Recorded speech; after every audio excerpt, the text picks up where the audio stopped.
Glory to Jesus Christ. In our first reading today, Paul's letter to Timothy, we should have heard something that was very familiar to us. It's a line that we say at every divine liturgy.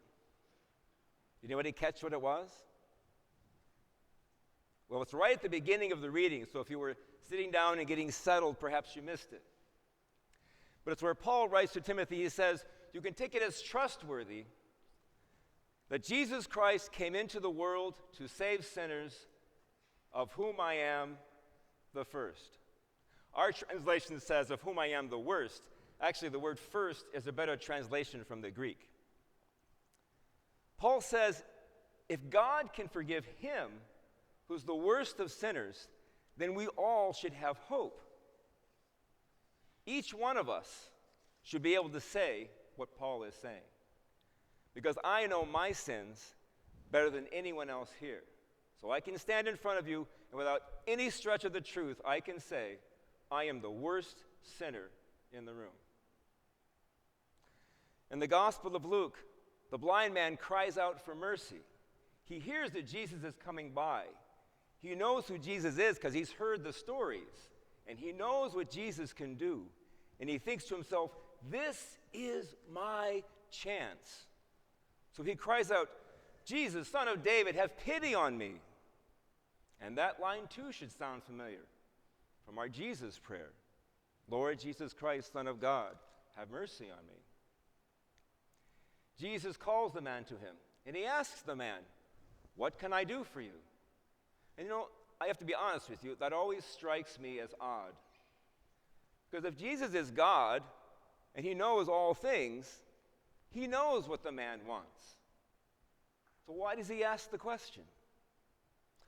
Well, I think it might be because Jesus is lovingly testing the man's faith, just as he did last week with the rich young official. He wants the man to say, I want to see. This is why our sacrament of confession is such a wonderful gift. And people who don't appreciate the mystery of forgiveness can't see this. In a way, they are spiritually blind. They say, I don't need to go to confession to a priest. I can go straight to God. But unfortunately, they're sadly mistaken.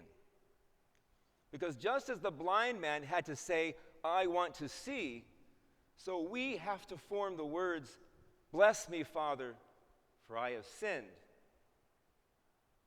If God can forgive us, who are the worst sinners in the world, then the whole world can be saved.